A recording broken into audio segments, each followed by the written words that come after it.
del miércoles 22 de abril de 2020. Estamos en el Palacio Nacional de México y vamos a iniciar la conferencia de prensa diaria sobre la situación de COVID, la pandemia de COVID, la enfermedad causada por el nuevo coronavirus SARS-CoV-2. Hoy vamos a atender 3 temas: el informe técnico diario, en primer lugar; en segundo lugar, la doctora Aletze de la Torre, quien es la directora general del Centro Nacional para la Prevención y Control del VIH-Sida, nos va a hablar de un tema que ella coordinó en la esfera técnica y que es de extremada importancia no perder de vista y tomarlo en cuenta como parte de la preparación técnica y sobre el que se ha comentado aquí, ha habido preguntas y por eso queremos presentarlo de manera explícita. Y es el asunto de qué va a ocurrir si tenemos un número importante de decesos y las previsiones que se tienen que tomar desde el punto de vista técnico, pero también, independientemente del número, cuáles son las condiciones de bioseguridad necesarias para atender este tipo de situaciones todos los días. La doctora Aletze de la Torre, independientemente de que es la directora general del CENSIDA, es una especialista en enfermedades infecciosas. Ella es médico internista, es infectóloga y además es maestra en salud pública y por esa razón ha estado al frente de la coordinación de este empeño en esta condición particular. Muchas gracias, doctora de la Torre. Y el doctor Ricardo Cortés va a retomar sobre algo que ayer preguntaba un colega periodista o reportero, que es cuáles son los elementos de comunicación al público, de asesoría al público que están disponibles. Ayer presentó el propio doctor Cortés la nueva aplicación de diálogo de asesoría a través de su sana distancia y esto no es lo único, hay un repertorio muy amplio que está desde hace varias semanas. Entonces hoy va a recapitular el doctor Cortés sobre lo que está disponible para uso del público que pueda asesorarse en lo que corresponde hacer en materia de prevención y de atención en todo momento. Bienvenido, doctor Ricardo Cortés, director general de Promoción de la Salud. Muchas gracias. Empecemos entonces. Yo voy a presentar el informe técnico y enseguida les doy la palabra a mis colegas. Como es costumbre, vamos a empezar con el panorama internacional, que se resume en esta gráfica de barras que nos muestra cuál es la distribución por regiones del mundo o continentes, gruesamente en términos de la contribución de casos nuevos. Recuerden que el enfoque que tenemos ahora a partir de la fase 3 es los casos nuevos, la actividad de la epidemia y todo lo demás que solíamos presentar, de todos modos está disponible en la información pública en el micrositio. Aquí lo que tenemos es que la región de América, tal como lo habíamos previsto, está ya en mayor actividad respecto a la región europea. Esto es buena noticia para Europa, no necesariamente buena noticia para América, en la medida en que nosotros estamos gruesamente entre un mes y medio en el continente americano, más tarde en la epidemia respecto a Europa. Entonces Europa ya va en decrecimiento de su epidemia, mientras que nosotros vamos en ascenso. 45% de los casos confirmados, de estos 2.471.000, 45% de ellos, que es 1.117.803, son casos de los últimos 14 días, personas que enfermaron o desarrollaron síntomas en los últimos 14 días, y vemos que ese porcentaje se ha ido reduciendo. Eso es porque en Europa disminuye la epidemia, pero en los próximos pocos días seguramente veremos que vuelve a subir como cifra global, porque América está en ascenso. La tasa global de letalidad se ha mantenido estable en las últimas 48 horas, pero está en 6.8%. La siguiente. Hemos sumado desde el inicio de la epidemia en México, esto es específicamente de México, hemos sumado ya 10.544 casos que se identificaron a partir del primer caso identificado el 28 de febrero. Sin embargo, en los últimos 14 días tenemos 3.618 casos. Este es el motor de la epidemia. El resto, los casi 7.000 casos, son casos que personas que se recuperaron ya y se constituyen en una buena noticia en la medida en que la mayoría de ellos van a contribuir a que no se transmita más y en algún momento se detenga la epidemia. Desafortunadamente, esto ha implicado que 970 personas han perdido la vida como consecuencia directa de la enfermedad COVID, seguramente la mayoría, como lo hemos descrito, porque tienen alguna enfermedad crónica o son mayores de 60 años y en algunos pocos casos han sido mujeres embarazadas. La siguiente. Cuando vemos el mapa, considerando las personas con enfermedad activa, la enfermedad incidente, la enfermedad de los últimos 14 días, esta es la distribución y reformular este mapa de casos incidentes lo que nos permite es visualizar con mayor claridad la heterogeneidad, es decir, la variabilidad que existe en el territorio nacional para la epidemia. En la zona metropolitana del Valle de México tenemos la mayor actividad de la epidemia, igual que en el estado de Baja California, particularmente en las dos ciudades de su zona norte, y le siguen la zona del municipio de Benito Juárez, Tabasco en varios municipios y también Sinaloa, particularmente en la capital. La siguiente.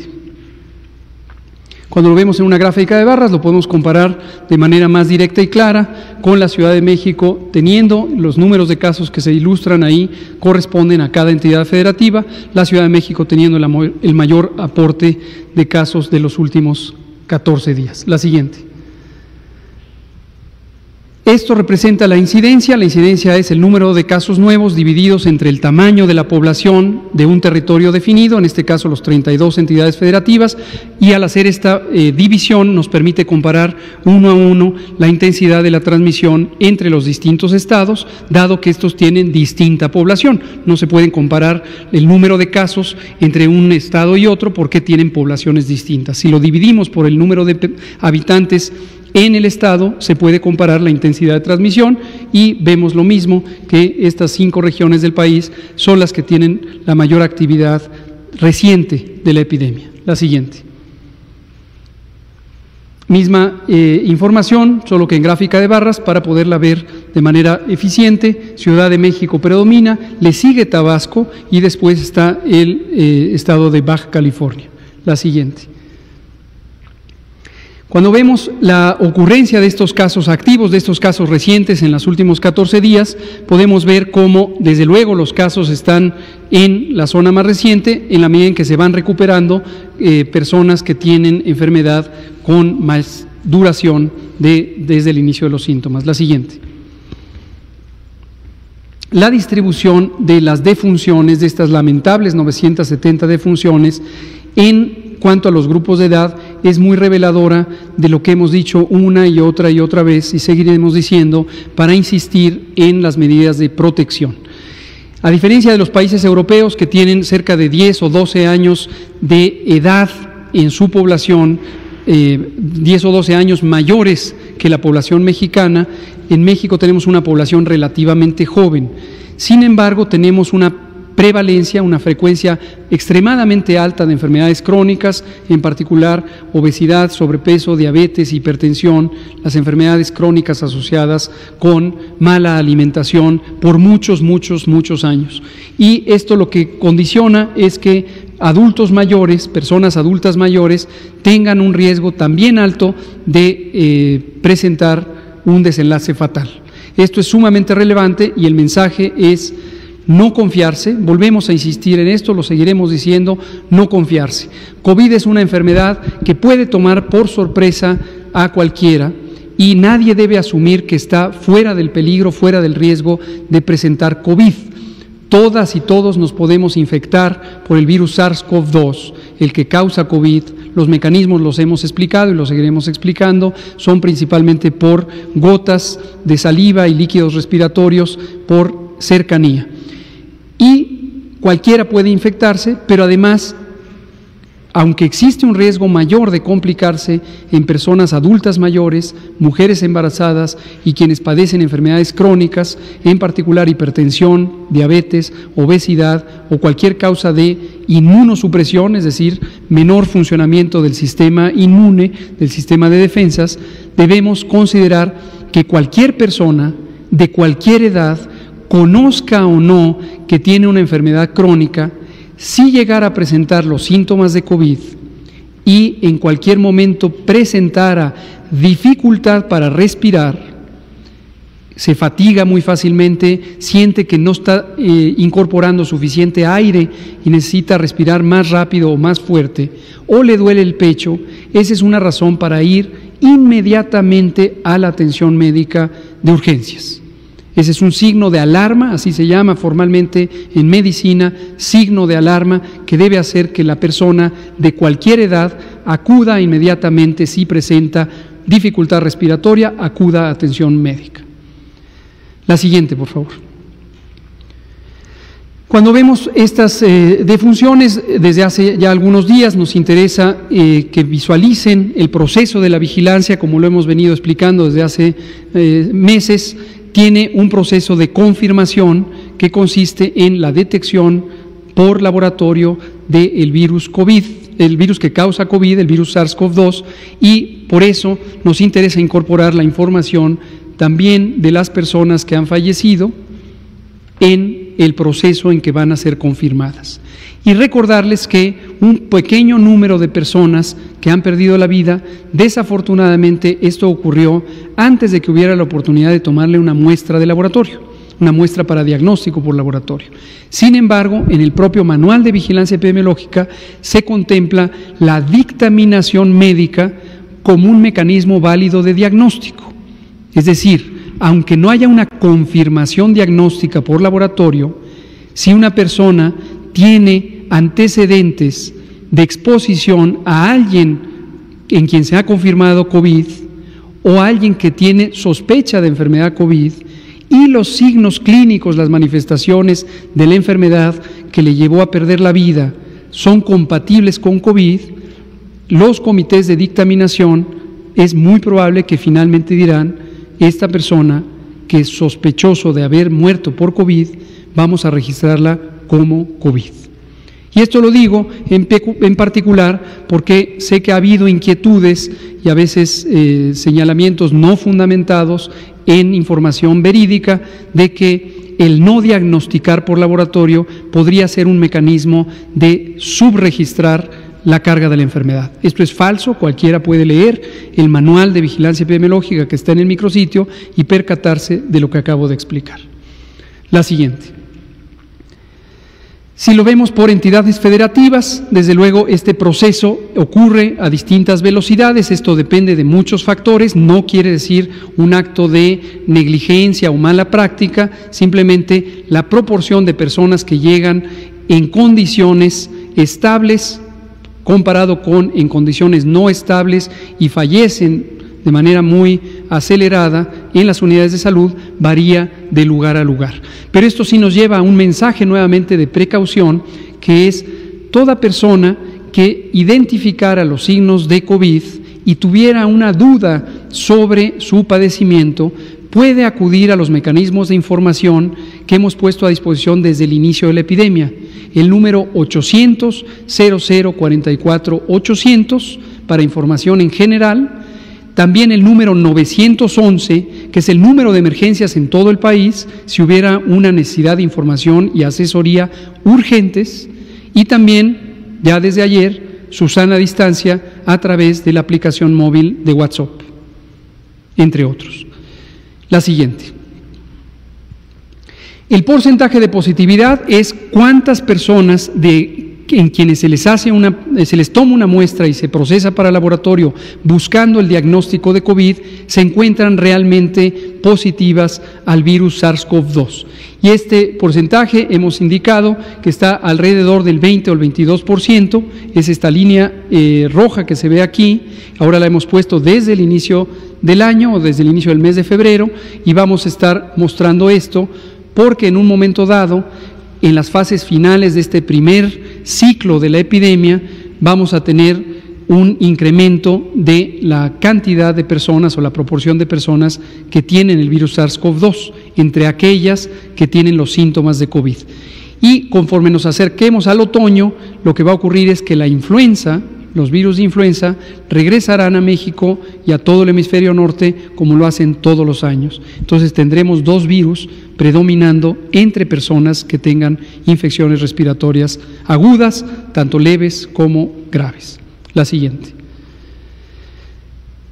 Esta es la misma idea, vamos a pasarla, es solamente un enfoque para tener el último mes. La siguiente. Y finalmente tenemos esta penúltima diapositiva que muestra el proceso de las confirmaciones en las personas que están aún con vida, en las personas que tienen enfermedad leve y también enfermedad grave y que son registradas en las unidades de salud. Y se puede ver obviamente que el proceso de confirmación va avanzando y veremos que esta sombra roja empieza a ocupar el espacio de las barras amarillas y progresivamente esta curva se irá desplazando conforme aparezcan nuevos casos. La última es nuestra curva epidémica de todos los días, donde vemos la curva epidémica acumulada, el número de casos que se presentan cada día están representados en las barras anaranjadas, y estos se van sumando y van configurando esta curva con esta suma de casos confirmados acumulados de 10.544. Doctor Ricardo Cortés. Doctora Alex. Bueno, pues el día de hoy creímos que era sumamente pertinente abordar un tema que sabemos puede generar desde un punto de vista bioético miedo, que también puede generar angustia en términos de no saber cómo manejar las personas que fallecen. Por tal motivo se ha desarrollado, si me puede pasar la primera diapositiva, se tiene una actualización de los lineamientos para el manejo de cadáveres. Si me pasa la siguiente, por favor.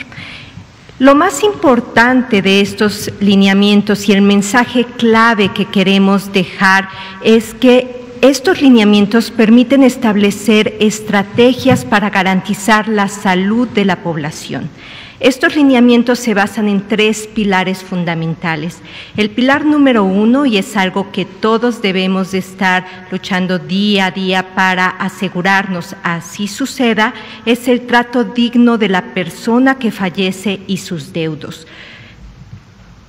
El fallecer durante un evento extraordinario como es esta pandemia de SARS-CoV-2 puede llevar a situaciones no solamente en términos de angustia y percepción social, pero también en términos de los cambios que se producen dentro de las mismas unidades hospitalarias.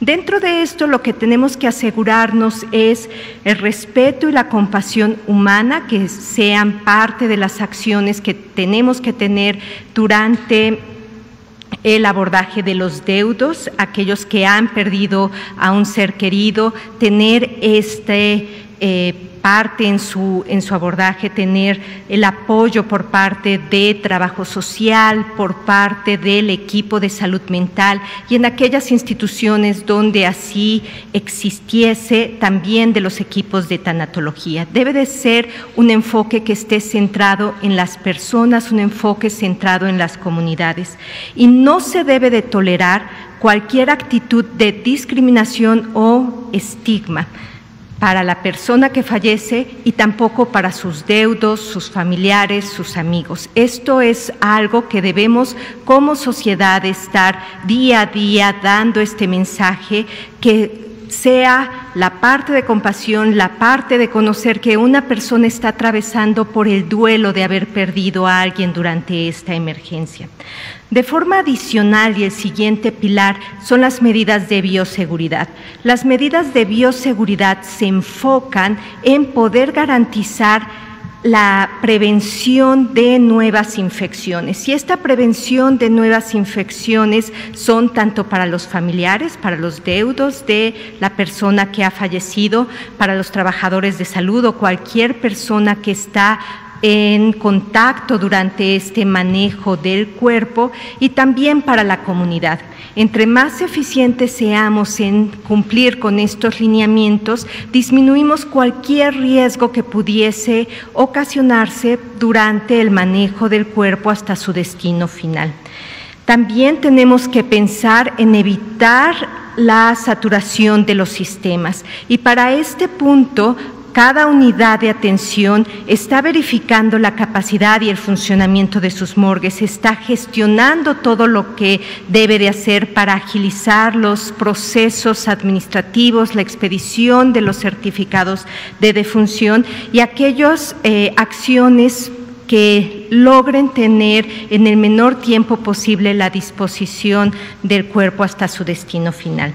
Todos estos pilares, solamente cuando se engranan y se trabaja en conjunto, vamos a poder entonces llegar a un manejo adecuado, teniendo de nuevo en el centro la solidaridad, el apoyo que debe de existir hacia los deudos. Si me pasa la siguiente, por favor.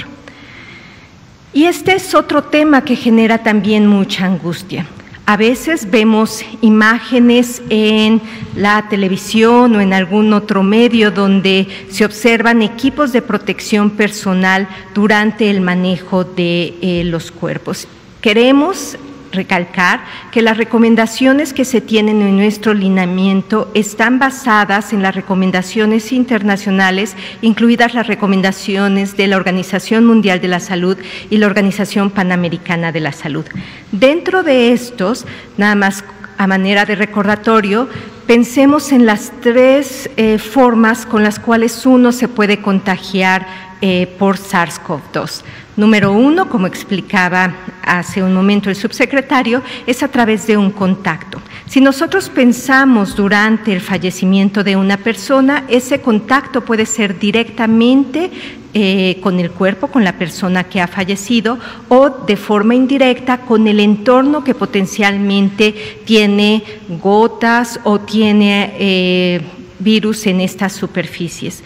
El segundo mecanismo de transmisión es gotas. Estas gotas no se van a producir ya por una persona que ha fallecido, sin embargo pueden producirse algún tipo de salpicaduras para los trabajadores de salud o aquellas personas que están en el manejo de los cuerpos durante su manipulación.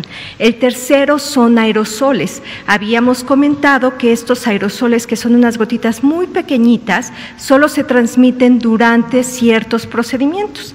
El único procedimiento que está dentro de estas dentro de estos lineamientos sería las necropsias, las autopsias, y es por eso que se establecen medidas de bioseguridad muy específicas y sin las que se puedan garantizar no se deberían de realizar estas necropsias. Ahora, nuestro pilar fundamental, nuevamente regresando al punto de garantizar la bioseguridad de los deudos de los familiares, corresponde a estas partes de cuando se permita el acceso de los familiares, limitar el número de familiares que lo pueden hacer. Esta limitación es para disminuir, número uno, la posibilidad de exposición, pero también debe de ser dentro de ciertas garantías de su propia seguridad. La primera es que esté fuera de zonas donde se pueden estar produciendo aerosoles, como serían unidades de terapia intensiva, como serían urgencias, como serían aislamientos de corte, y también el siguiente elemento es a través de un uso adecuado de un equipo de protección personal. Como pueden ver, lo principal y en todos estos momentos es higiene de manos, el lavado de manos. Aquí no solamente nos preocupan los coronavirus, también nos preocupan otro tipo de agentes o microorganismos, por lo cual la indicación siempre será al finalizar este contacto deberemos de hacer lavado de manos con agua y con jabón. Tenemos que pensar también entonces si se transmite o potencialmente por contacto y por gotas, por estas salpicaduras que pudiesen ocurrir, es higiene de manos, el uso de una bata, el uso de guantes y la mascarilla quirúrgica. Esto, si lo establece claramente en los lineamientos, siempre deberán de ser vigilados y observados por el equipo de salud de la propia institución. Recordemos, nuestra prioridad siempre será garantizar la salud de las personas, de los deudos, al momento de que se pudiesen despedir de sus familiares. Si me pasa la siguiente. Y otro elemento que sabemos está generando mucha angustia es toda esta parte de sanitización o desinfección que ocurre. A veces vemos imágenes, videos que llegan y generan aerosoles y generan toda una serie de eventos que creemos que ese es el estándar de oro, cuando sabemos que cuando ocurre esta contaminación de las superficies, la forma más adecuada de limpiarla y segura también es a través de un elemento básico de limpieza y desinfección de estas superficies. Y no es más que hacer uso de una técnica que es muy sencilla, que corresponde a una técnica de 3 baldes. En el primer balde o cubeta se pone agua con jabón.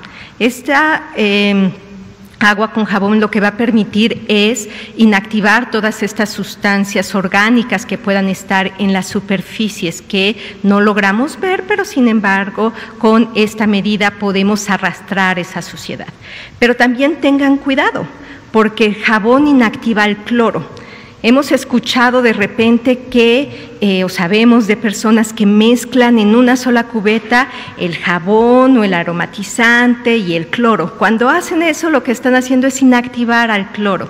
Y entonces, por eso, el siguiente paso y elemento que es sumamente importante es limpiar ese exceso de jabón. Y eso se hace con un balde, una cubeta que tenga un paño específico solo con agua limpia. Ya con eso el siguiente elemento es lograr la desinfección de esa superficie. Esa desinfección es más segura haciéndolo con una dilución con cloro. Aquí también queremos alertar a la población. Muchas veces por este miedo o esta incertidumbre lo que están haciendo es poner el cloro directo. Y eso es un riesgo porque puede generar irritación o inclusive en casos graves hasta problemas respiratorios secundarios a esta concentración elevada de cloro. No se necesita más que poner aproximadamente unos 30 mililitros de soluciones cloradas del 4 al 6% en 1 litro de agua. Con eso es suficiente para inactivar cualquier virus, no solamente coronavirus, sino otro tipo de agentes infecciosos también que pudiesen estar en estas superficies, y con eso podemos garantizar que nuestras áreas, que nuestras superficies donde estuvo alguna persona con sospecha o con diagnóstico de coronavirus son seguras, y son seguras desde un hospital hasta la parte domiciliaria, etcétera. Entonces, que no se nos olvide el mensaje, mantener una sana distancia, la higiene de manos, evitar tocarnos los ojos, la nariz, la boca, son pilares fundamentales en la prevención del contagio por SARS-CoV-2. Recordemos, si el virus está aquí, de aquí no va a saltar, no le van a salir patitas, si yo lo toco tampoco se van a infectar mis manos. Es hasta que me autoinoculo los ojos, la nariz, la boca, las mucosas, cuando yo pudiese contagiarme. Y es por eso que higiene de manos es fundamental. Si me pasa la siguiente, por favor. Y finalmente recordar que tenemos también un elemento específico y un protocolo específico para aquellas personas no identificadas o identificadas pero que no han sido reclamadas. Y este es un acuerdo entre la Secretaría de Gobernación y la Secretaría de Salud, y el objetivo es aplicable a todo el territorio nacional. Tiene 3 pilares fundamentales. El primero es que aquí sí está prohibida la incineración de estas personas. En segundo término, también se prohíbe enterrar a las personas no identificadas o identificadas pero no reclamadas en las fosas comunes. Deben de ser tumbas o fosas específicas para estas personas que se tiene la sospecha fallecieron por COVID-19. Y la tercera es que queremos seguirlos buscando y que por lo tanto se requiere realizar un informe sobre los cuerpos de estas personas no identificadas o identificadas pero no reclamadas, para que nosotros a través de coordinación de búsqueda de personas podamos seguir buscando a estas personas no identificadas. Gracias. Muchas gracias, doctora Letze de la Torre Rosas. Le pido entonces al doctor Ricardo Cortés Alcalá si nos presenta la tercera parte de la información. Con mucho gusto, doctor López-Gatell. Muchas gracias, muy buenas tardes a todas y todos. Ayer comentaba uno de los compañeros, colegas de ustedes, un reportero, sobre por qué hasta ahorita utilizamos a Susana Distancia en el chatbot. Creo que algo que es importante es que Susana Distancia ya nació hace un mes. Nació hace un mes y ha tenido múltiples actividades, ha sido adoptada por la población de forma bastante positiva y ha generado empatía tanto con niños y niñas como con personas adultas y adultas mayores. El chatbot es una nueva forma de comunicarnos, es una nueva forma de comunicarnos con las personas, dado que, como lo explicó ayer el doctor López-Gatell, existe este síndrome de fatiga de información, ¿no? Entonces, si nosotros aventamos toda la batería de información al mismo tiempo, la gente no va a saber qué escoger, qué no escoger y qué es lo más útil. Entonces, estamos también viendo diferentes posibilidades, diferentes formas de comunicar la forma de que se contagia el SARS-CoV-2, la forma en que nos debemos de proteger, las medidas básicas de prevención. Entonces, empezamos con materiales para fase 1, tranquilos, simples, lávate las manos, estornudo de etiqueta y quédate en casa. Si presentas enfermedad, cualquier enfermedad, lo hemos dicho aquí, cualquier persona que se enferma debe quedarse en casa a recuperarse. Si es una enfermedad grave, tiene que acudir a recibir atención a su salud, dependiendo si va a algún médico o médica particular de su preferencia o va a una institución de seguridad social. Pero esos eran el enfoque de los primeros mensajes que había que decirle a la gente. Decirle a la gente, el virus va a llegar a México, es inminente, lo empezamos a buscar hasta que se detecta el primer caso. Después ya se inicia, por ejemplo, con la Jornada Nacional de Sana Distancia, se introduce el personaje y se empiezan a hacer también estos elementos para redes sociales, a través de su sana distancia, dar estos mensajes amigables, amistosos, tranquilos, porque comunicar riesgos no es fácil, que la gente entienda también qué es lo que nosotros quisiéramos transmitirle, tampoco es fácil, y por eso tenemos especialistas en mercadotecnia social en salud, en comunicación social, en la Dirección General de Promoción de la Salud y en las Direcciones Generales de Comunicación Social de la Secretaría de Salud, de otras secretarías e incluyendo la vocería de Presidencia de la República, a quien también le reconozco y agradezco el esfuerzo que hace para transformar los mensajes que queremos dar a las personas en videos, en spots de radio y en cualquier otro medio que ellos nos apoyan. La página web inició como un micrositio de la página de la Dirección General de Promoción de la Salud, compartiendo información, organizándola de cierta forma, poniendo a disposición de todas y todos la información que creímos en ese momento e intuimos en ese momento más correcta para ir comunicando los riesgos que poco a poco íbamos a estar teniendo. Y después, efectivamente, con el apoyo de vocería de Presidencia de la República, se convirtió esto en una página específica, en un sitio específico, coronavirus.gov.mx, que además ha ido también transformándose. La sociedad civil, gracias a esto, ahorita tenemos 12 millones de usuarios, 12 millones de personas diferentes que han entrado a ver la información en la página coronavirus.gov.mx, y gracias a esa interacción hemos tenido retroalimentación de organizaciones de la sociedad civil, de personas con discapacidad, de forma fantástica nos han compartido cómo es que deberíamos de utilizar mejor las herramientas de accesibilidad para que todas y todos los que vivimos en este país tengamos acceso a la misma información para proteger nuestra salud.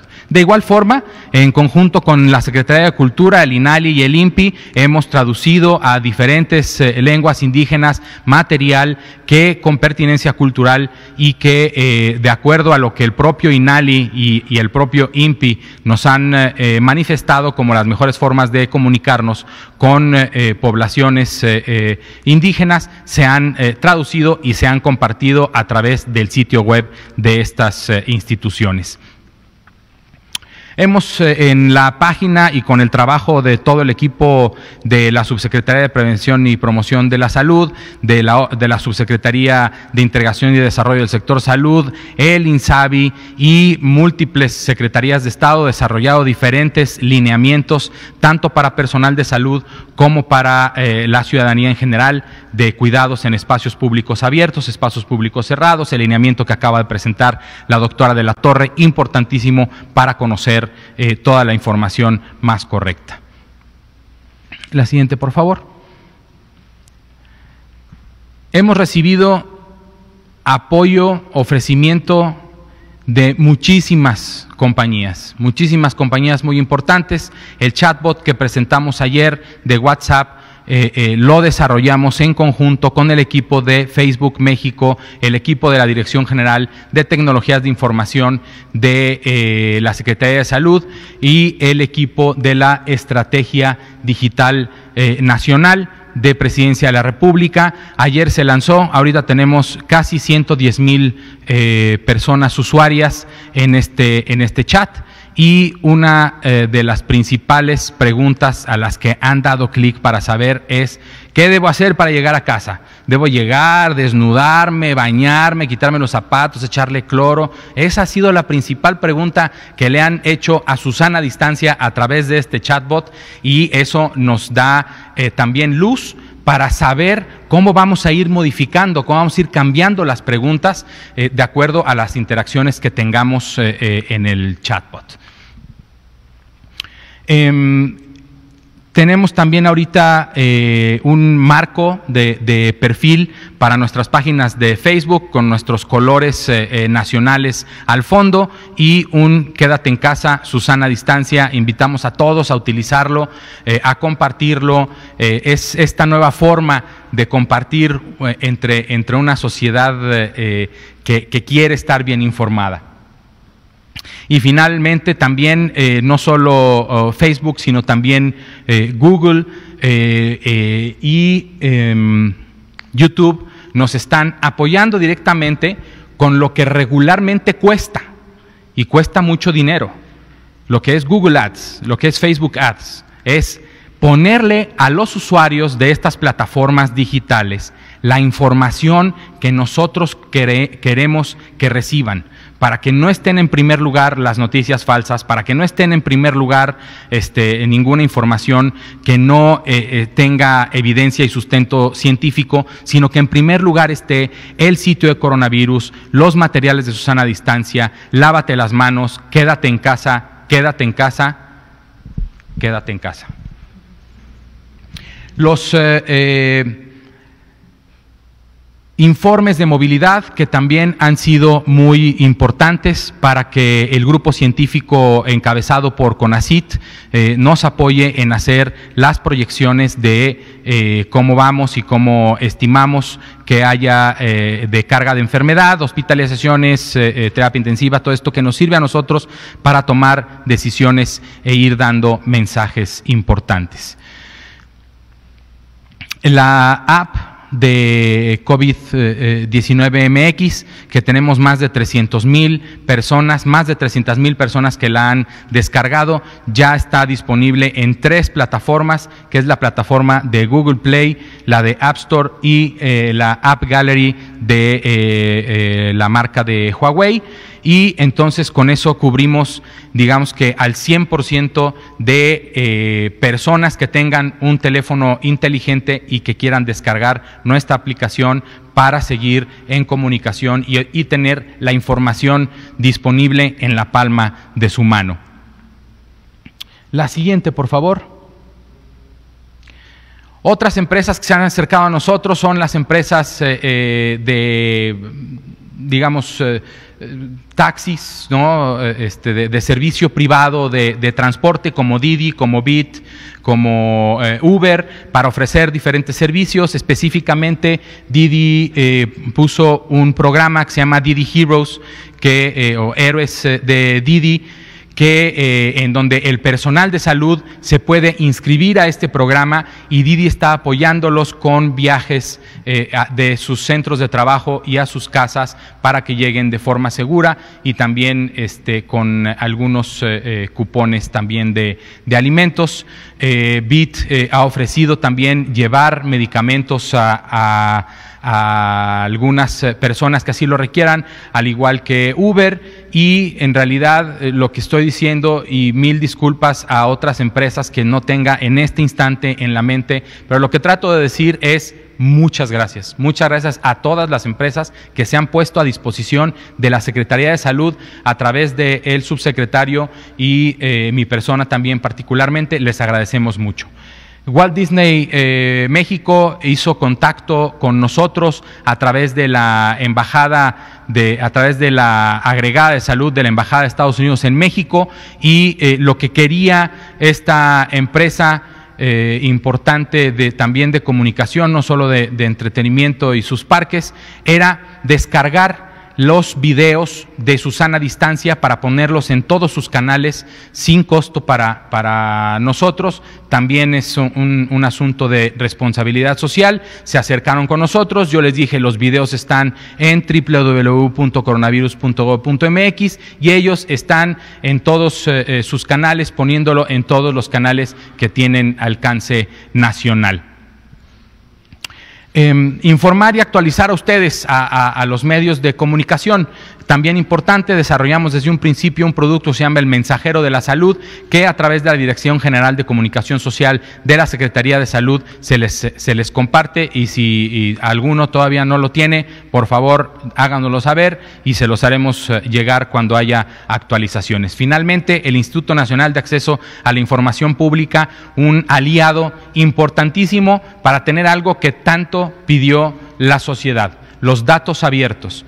¿Cómo y qué fundamento jurídico podíamos tener nosotros para decir estos datos no se pueden compartir, estos datos sí se puede compartir, y con eso construir este famosísimo sitio de datos abiertos con descarga pública de los datos en formato CSV, que es el que han estado solicitando estas personas desde la sociedad civil, y que está a su disposición de forma anonimizada, pero sí nominal. Cada una de esas filas es una persona que ha sido estudiada para COVID-19, y por primera vez en la historia del Sistema Nacional de Vigilancia Epidemiológica se hacen datos abiertos de tipo nominal.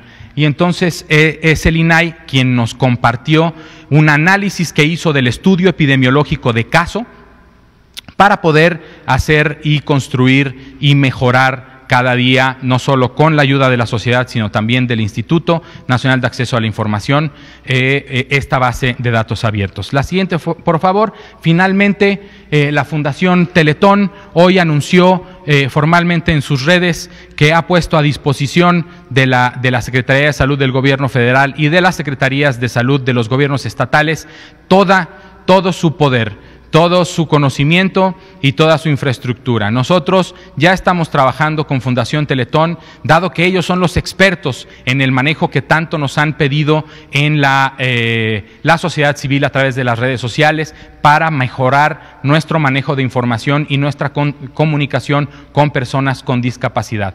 Vamos a seguir trabajando con Fundación Teletón, vamos a mejorar la forma en que abordamos la información para personas con discapacidad, y creo que esta fundación será un aliado importantísimo para nosotros y para el manejo de esta epidemia. Muchísimas gracias. Gracias, doctor Ricardo Cortés Alcalá. Vamos a empezar con preguntas y respuestas. Usted, que quedó pendiente de ayer, y también usted. Y luego nos vamos con Natalia y con usted, Ángeles Cruz. Doctor, ¿qué tal? También buenas noches, Carlos Guzmán de Aba Noticias. 3 preguntas. La primera, ayer estaba muy caliente el tema de los gobernadores y toda esta discordancia que había ayer con la fase 3 que comenzaba, cada uno tomaba sus decisiones. La jefa de gobierno, después de esta conferencia del día de ayer, anunciaba medidas que va a aplicar a partir de mañana. El día de hoy nos llevan a conocer un hospital en el Centro Banamex que está bastante bien, pero en el contexto nacional, los gobernadores, ¿qué tanto ya tienen la sincronía de trabajo con la federación, con la cabeza que es usted en este caso como subsecretario? Si ya hay sincronía, ya no hay problemas con gobernadores como el del occidente del país, Jalisco, y todos ellos que tienen como una visión diferente. La segunda, el día de mañana, según redes sociales, queremos ver si nos puede desmentir o confirmar esta información, estarán por llegar alrededor de 300 enfermeras de Cuba, según mencionan en redes sociales, para apoyar la experiencia que tienen ellos en cuanto a pandemias. Y la tercera, si nos puede hablar un poquito, en el caso del tema que acaba de mencionar, muy importante, de la comunicación que se va a tener básicamente con la gente con discapacidad y obviamente vulnerables como es VIH-Sida. ¿Cómo se va a planear la estrategia, siendo que son grupos no cuentan en el escenario nacional por el número, pero sí en la gravedad que pueden tener y el acceso a los medicamentos y a los tratamientos? Es gente que a veces no puede hablar, no puede oír, tiene limitaciones incluso para trasladarse. ¿Cómo se le va a hacer para trabajar a través del gobierno federal para que estas personas tengan acceso efectivo al tratamiento o incluso a una consulta? Gracias. Gracias. La tercera pregunta se la dejo al doctor Cortés, porque precisamente lo que mencionó de la colaboración con Fundación Teletón tiene que ver sobre esto. Todas las autoridades sanitarias tenemos el mismo propósito. Quienes trabajamos para una autoridad sanitaria, en nuestro caso es la Secretaría de Salud, quienes son autoridades sanitarias, porque son titulares de los gobiernos de las entidades federativas, como son los 30 gobernadores, la gobernadora de Sonora y la jefa de gobierno. Todos y todas tenemos el mismo propósito, que es proteger la salud de la población. Estamos trabajando coordinadamente. El marco que establece la Ley General de Salud y otras disposiciones es muy claro sobre este fenómeno de concurrencia. Esto quiere decir colaboración, unidad de propósito, repartirse el trabajo. Cada quien tiene un ámbito de competencia. Entonces no hay problema alguno en ese sentido. Creo que vamos muy bien y que la actitud proactiva de los gobiernos estatales es muy favorable.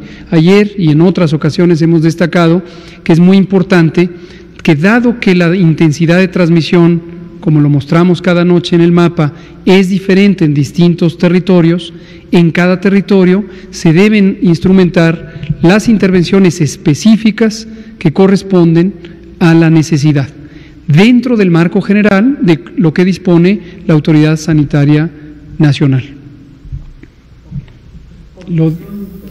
Sí, las personas con discapacidad. Muchísimas gracias por la pregunta. Las personas que viven con discapacidad tienen una voz en este país, son de suma importancia para nosotros en la Subsecretaría de Prevención y Promoción de la Salud y la Dirección General de Promoción de la Salud, y hemos estado en contacto directo. Estamos trabajando directamente ahorita en una guía para personas, para el cuidado de la salud de personas con discapacidad bajo el marco de la epidemia COVID-19, con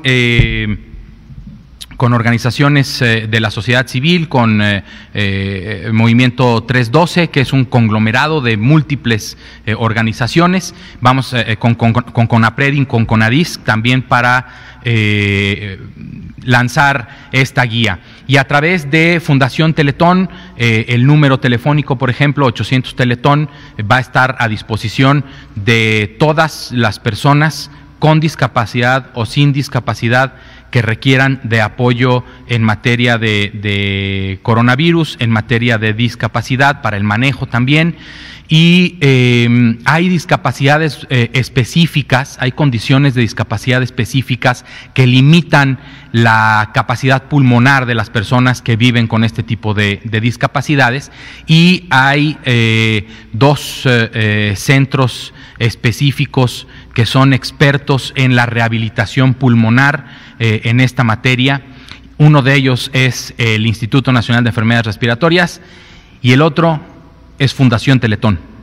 Entonces, con los expertos de Fundación Teletón se va a brindar telerehabilitación hay videos, hay materiales que ellos ya pusieron a disposición para que nosotros los usemos en nuestra página que estamos también haciendo accesible. Ejemplos tan burdos que de repente yo no sé y las personas me lo tienen que hacer saber, es que para las personas que tienen discapacidad visual se requiere que nosotros subamos los documentos en formato de texto, en Word o en Open Office, para que ellos los puedan, se los pueda dictar su dispositivo. Muchas gracias. Gracias, doctor Ricardo Cortés. De VIH, tenemos a la responsable del VIH en México. Sí, y muchas gracias por esa pregunta. Creo que es fundamental mandar el mensaje, y el mensaje es, número uno, necesitamos garantizar la continuidad del tratamiento de las personas que viven con VIH. Desde hace más de un mes se tiene en la página de Cencida, en colaboración con las instituciones, los lineamientos específicos y las recomendaciones para las personas que viven con VIH. También en nuestras redes sociales hemos puesto un correo electrónico donde las personas nos pueden contactar en caso de que tuviesen cualquier duda, pregunta, y donde tenemos a nuestra Dirección de Atención Integral revisando toda esta serie de correos y pudiendo dar la parte de vinculación cuando así se requiere hacia otras instituciones, y la parte también de información adecuada. Y en conjunto con los vocales y las organizaciones de la sociedad civil estamos generando información justamente dirigidas a las personas que viven con VIH, pero también mensajes muy importantes de salud sexual y cómo tenemos que cuidarnos durante esta emergencia sanitaria. Gracias. Vamos a darle la palabra a usted. Nos quedan 4 minutos. Usted ya tuvo 3 preguntas. En la próxima le toca, por favor. Buenas noches a todos. Lisbeth Álvarez, del diario Basta. Mi pregunta es para usted, doctor. ¿Qué tan viable es esta aplicación para las personas adultas mayores? Ya que, bueno, comúnmente son las que están teniendo este contagio y a veces no cuentan con un teléfono inteligente, o a veces si lo tienen, a veces necesitan de ayuda de otra persona para que puedan acceder a las plataformas. Y mi segunda pregunta es, ¿qué recomiendan, cremar o inhumar los cadáveres? Gracias. Muchas gracias. Yo creo que el propósito de tener múltiples plataformas de comunicación es esa, para que la persona adulta mayor que sí maneja el WhatsApp lo pueda hacer a través del chatbot de su sana distancia. El que solo utiliza una computadora y se mete a internet puede hacerlo en el coronavirus.gov.mx. Quien dice yo aquí me bajo mi aplicación y también la sé utilizar, adelante. Mi padre es un hombre de 75 años que utiliza internet, ya bajó la aplicación y ya me dijo que le preguntó a Susana Distancia algún par de cosas. Gracias, doctor Cortés. Doctora, por favor, y luego Natalia y ahí terminamos. En términos de bioseguridad, ambas estrategias, tanto la cremación como la inhumación son seguras. Es importante considerar dónde estamos. Habrá lugares donde es más factible asegurar que se tiene una disposición más pronta de los cuerpos si esto se hace a través de la incineración, y hay otras zonas donde es más fácil poderlo hacer a través de la inhumación. Gracias. Natalia Vitela, y ahorita se da tiempo. Del número de personas que han sido intubadas, ¿tienen el porcentaje de cuántos se han recuperado? Esa es una pregunta. Y la segunda, los datos abiertos hablan que desde enero hubo casos confirmados de COVID. ¿Qué pasa con esos datos o esos casos? ¿Datos abiertos dicen? Sí, en Nayarit y Veracruz. Yo creo que hay que revisar eso. No creo que sea cierto, pero si usted tiene esa evidencia, compártamela porque no es creíble. Sobre cuántas personas se han recuperado, no tengo el dato, pero lo traemos. Ha sido pocas, en parte porque han sido pocos todavía, afortunadamente, digamos relativamente pocos. Siempre una persona es mucho porque es inaceptable que una persona sufra, pero comparativamente con la cantidad de casos leves, hemos tenido pocas personas que han tenido enfermedad de mayor importancia. Las hospitalizaciones en personas que están críticamente enfermas por COVID son largas. Entonces, en personas que sobreviven el periodo crítico, puede prolongarse en promedio hasta por 2 semanas y media, en promedio. Sin embargo, hay personas que pueden estar hasta 2 meses hospitalizadas, y sí hemos tenido afortunadamente personas que, a pesar de estar durante varias semanas en una etapa crítica, logran recuperarse satisfactoriamente y pueden llegar a ser una vida normal. ¿Algún dato que tenga, doctor, más o menos cuántos casos? Sí, se lo traigo para tener el dato exacto. Gracias. Sí. Ángeles Cruz, de La Jornada. La última pregunta. Quiero preguntarle.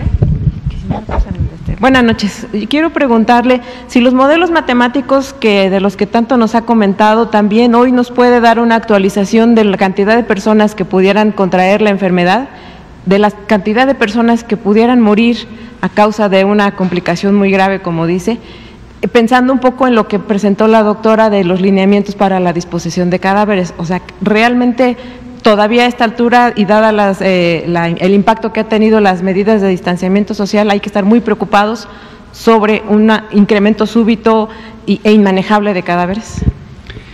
Qué bueno que lo menciona, Ángeles.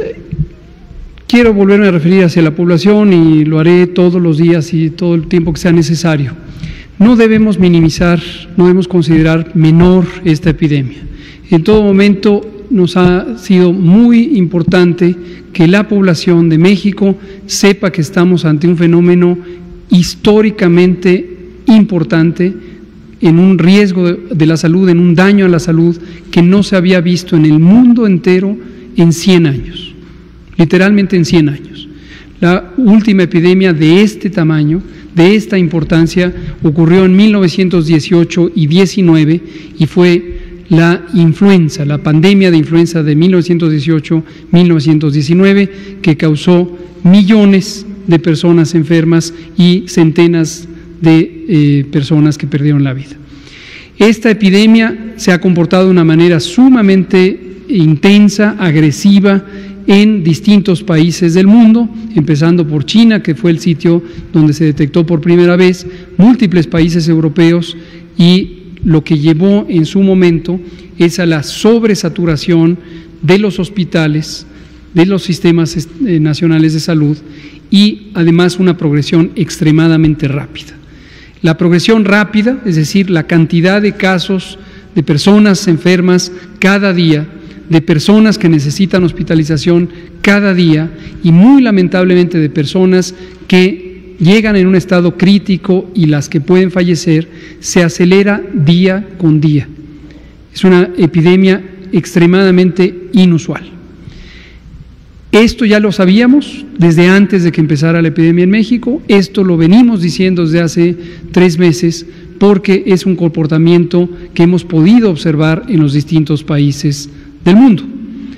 En México, la intensidad de la transmisión ha sido reducida, y eso es una muy buena noticia, por medidas masivas de mitigación social, que son la suspensión temporal de trabajos no esenciales, la suspensión temporal de las escuelas y la prohibición de que existan reuniones en el espacio público o privado. Tampoco se vale que existan reuniones masivas, bodas, bautizos, etcétera, que hagan que las personas se congreguen, porque eso nos daña a todas y todos. Eso lleva a que haya más y más y más y más contagios. Cuando pensamos en el evento más lamentable de esta epidemia, que es la pérdida de la vida, desde luego, en proporción al número de casos, pueden aumentar el número de personas fallecidas, naturalmente. Se ha mantenido relativamente estable en todo el mundo este porcentaje de 5 a 6, a veces hasta 7% de personas que en conjunto de las personas enfermas pierden la vida. Pero si lo vemos específicamente en las personas críticamente enfermas, es decir, aquellas personas que tienen insuficiencia respiratoria grave, que si llegan al hospital requieren tratamiento en terapia intensiva con soporte mecánico ventilatorio, es decir, la famosa intubación, la letalidad, el porcentaje de personas en esa condición crítica que fallecen puede llegar a 70 u 80%. Es decir, personas críticamente enfermas, 8 de cada 10 pueden fallecer durante la hospitalización a pesar del tratamiento, el apoyo médico. No olvidemos que no existe hasta la fecha un tratamiento específico que elimine al virus o reduzca la concentración del virus o repare el daño pulmonar en forma acelerada.